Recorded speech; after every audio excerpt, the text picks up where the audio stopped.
welcome back. My creaky chair. Yeah, they're made for sitting in, not for working in. I need a quiet recording chair. But yeah, I got director's chairs. I got the high ones. I got a low one. Actually, I got, 4 of them, I guess. But anyway, here we go. Remember, I used to be in the movie business. Okay. Actually, I am in the movie business. I finished making my first movie that I produced, directed, wrote, and everything, starred in. We finished it last year. 2 hours. It's a concert movie, kind of like The Song Remains the Same. We decided not to put in the extra tidbits, about my personal life. It's just 2 hours of me performing my songs and talking between songs. And we would stop between each song, and I'd change my wardrobe oftentimes. Sometimes we shoot 2 or 3 at a time. But then we got to where we were just shooting one song, and I'd change my wardrobe, shoot one song, and I'd change my wardrobe. But anyway, there's 28 songs. Okay, so let's see. Where are we? Yeah, we're going to finish that movie. My first movie, Kung Fu Cowboy at Club Coyote. That's what it's called. Okay, it's supposed to be released on July 4th, but I'm waiting for my editor to give me the rough cut so I can actually do all the sound editing. But he's kind of going slower than I'd like. Here we go. Where were we? I was a recording engineer, performed the rock opera Coyote in a Graveyard. Okay, now before I go to the next one, I really need to address that topic of the creak of the rock opera. Now, in 1975, I'm going to say maybe later, 76, because it was after I was been a recording engineer and had worked in the studio. So we'll say 76, maybe. I hard to get my years. If I was actually I need a chart. Okay, during this year you did this, and this year you did, I did so much stuff. But anyway, the point being is that I write rock opera stories. I was totally blown away by the rock opera Tommy. I was totally blown away by Jesus Christ Superstar. And those set a standard for me if you want to write rock operas, musical stories. And so I wrote my first one in about, like I said, 75 or 76. And it was called Underground. And it was about, it was actually kind of inspired by the Manson family, and that communal life that they lived. And I'd already spent the 60s and early 70s hitchhiking all across Canada and everything and hanging out and, living on communes for short periods of time. I was never actually a full member of any commune, but I was just amazed. And there's one girl who I fell in love with on a commune, and I'm still in love with her. Don't want to get all teary-eyed, but she's stuck in my mind so intently. She used to get all choked up that when I wrote in Sid's place,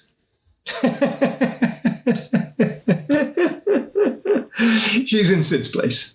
And I cry every time I read the part she's in it. Oh my goodness. Yeah, that's what love is.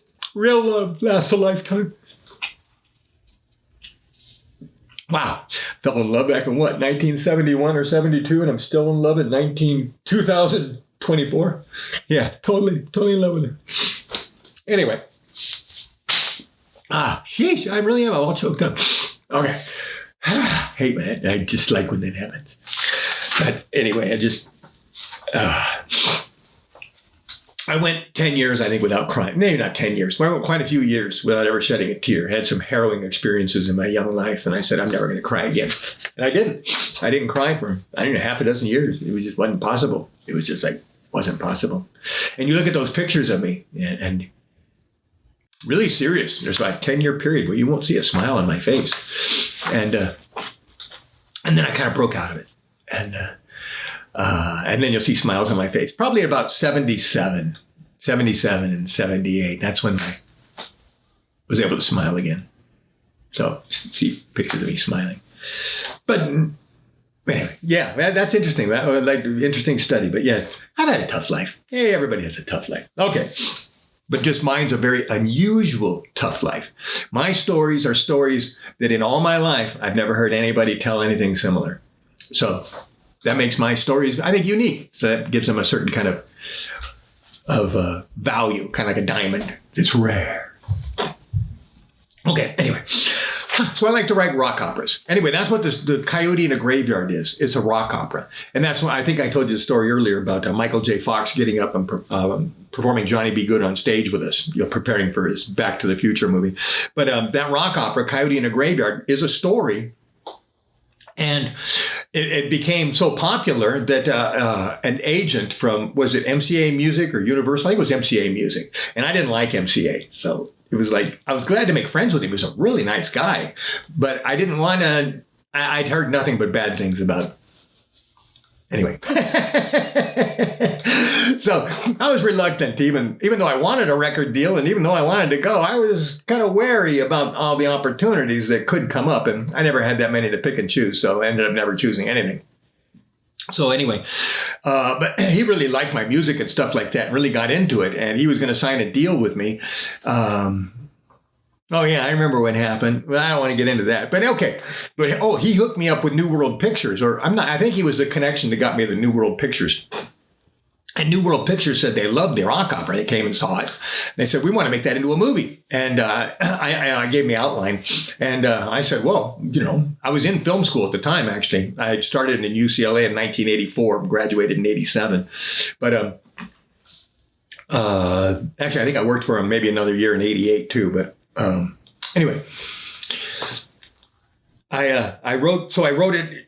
I was in screenplay classes at UCLA. So it's like, okay. It was actually viable and it was actually a great idea. So I thought, okay, I'll turn this into, originally, it went through 3 phases. First, it was the rock opera and I performed it. And there were all the songs put together.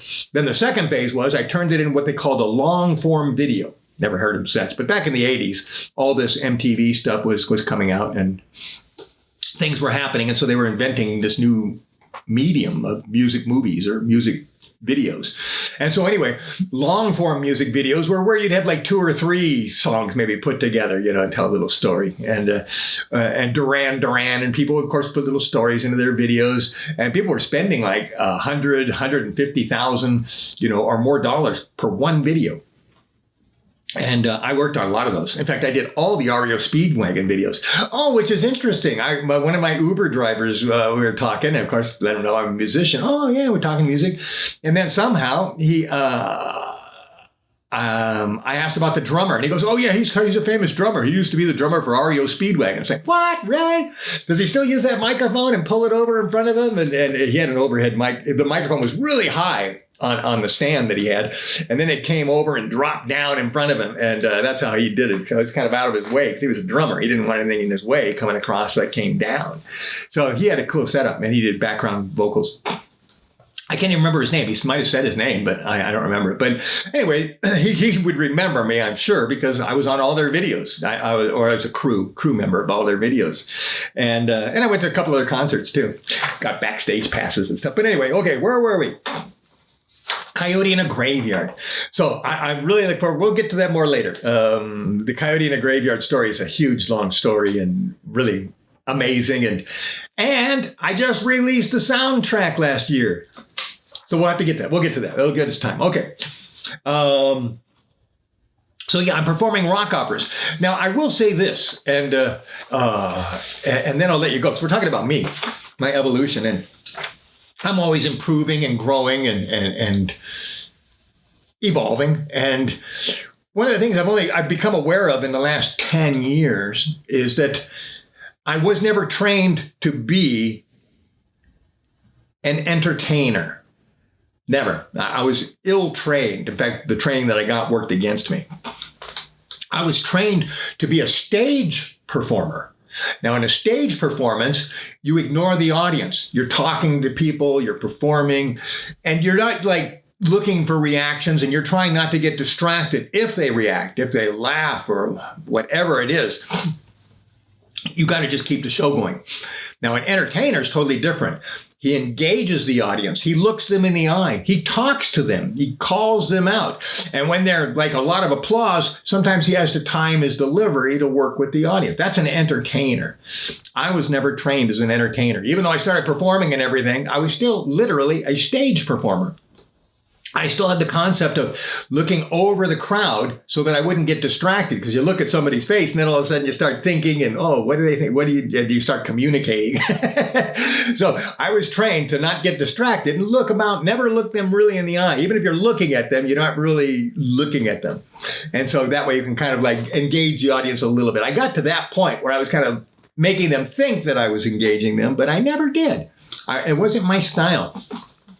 And it was about this time of the Coyote Graveyard when I was starting to engage the audience. And then I'd get the boyfriends all pissed off, because I was doing mostly romantic songs. And there was one song in particular called All Around the World, which is a romantic song about I'm going to love you all around the world. And I usually always pick a girl out in the audience to sing it to, just to make it more fun for me, make it more real. And half the time I did that, there was a boyfriend who'd get so pissed off, at me for flirting with his girlfriend, because the girlfriend, of course, get excited singing this romantic song to her. And so even when I was trying to, I saw that as, oh, look at me. I was trying to become an entertainer, but I was getting so much backlash for it that, I tended not to evolve forward. I kind of backed off, if anything. So didn't learn how to be an entertainer. Big problem, especially with this Coyote in a Graveyard rock opera. And the album's out. It's in fact, I renamed it Coyote Graveyard because it fits on the marquee easier.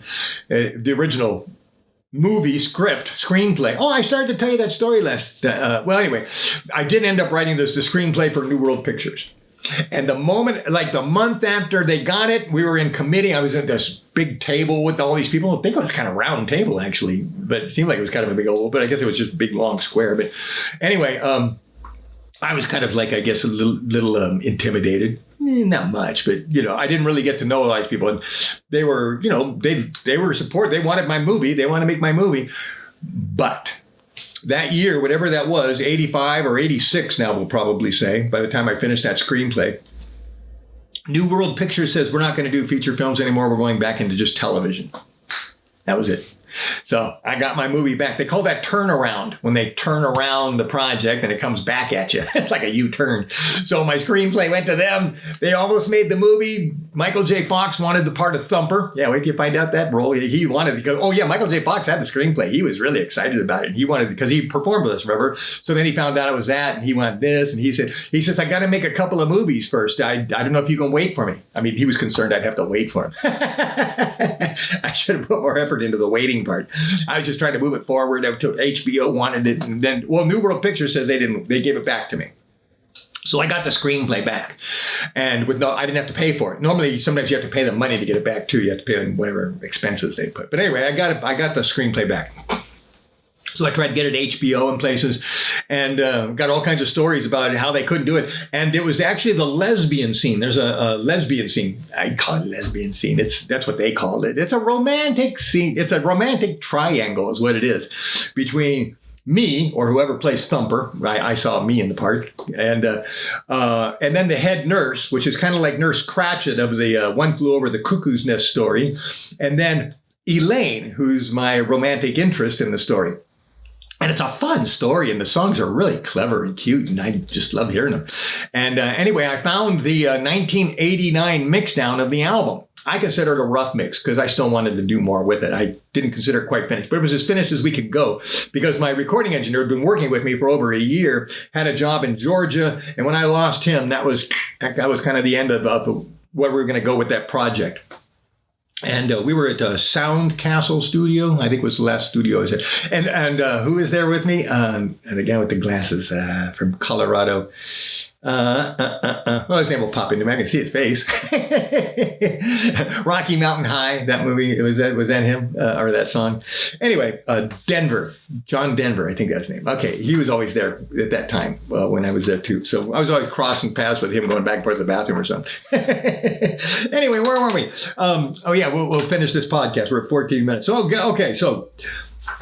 I like writing rock opera. Oh, that original story got all choked up a minute ago. The original underground rock opera was actually, I penned it out because remember I was actually, well, you don't know this. I was classically trained as a musician. I started in piano, then I went to trombone, and then I was trained in opera for, half a year.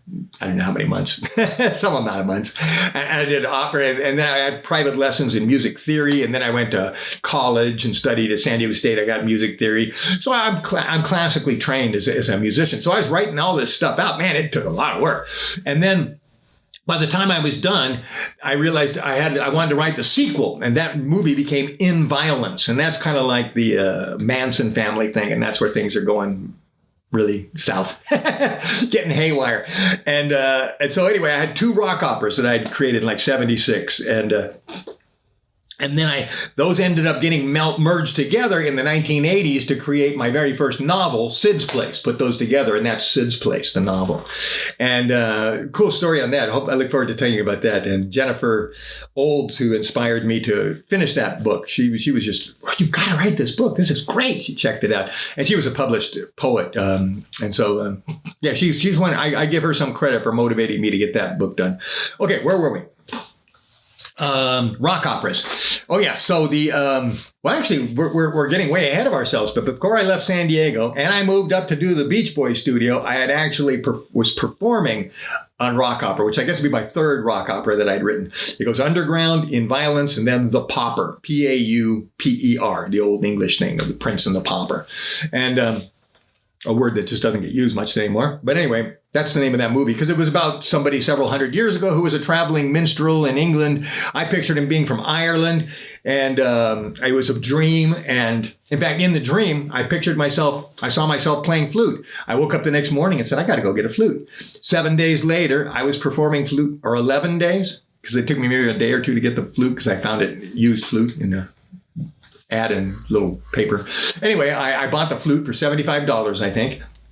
And within 7 to 11 days, I forget what the number is, something really short like that, I was performing. And within 22 days, people were just saying, I remember, because I was kind of thinking, man, I'm an acclaimed flutist in 22 days. Because I was really performing some great stuff, really cool stuff. I'm thinking back of it too. And some of the stuff like Locomotive Breath by Ian Anderson and Jethro Tull, that one I kind of like performed the way he did. So that kind of gave me a kickstart. But then I wrote my own flute things for some other songs, and there we went. Okay, hey, let's cut this podcast for right now. And yeah, we didn't get very far, at least not on my list. Remember I told you I found this in a marketing seminar or something like that, and I wrote all this information down about me. So let's figure out who I am. All right. See you in the next podcast. Creak, creak.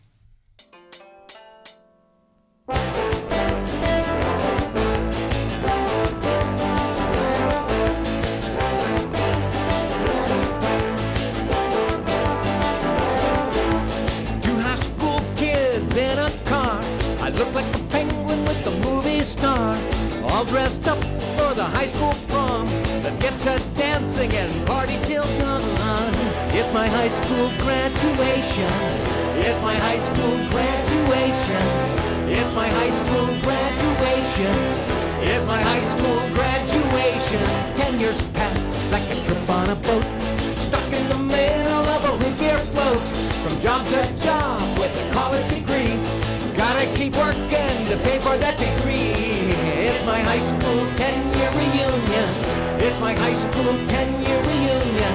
It's my high school 10-year reunion. Well, you know what it is. Stealing out babies for the big machine. Everybody's measured by their stack of green. I'm just taking pictures for a magazine. I shouldn't be embarrassed, I don't fit their scene. It's my high school 20-year reunion. It's my high school 20-year reunion.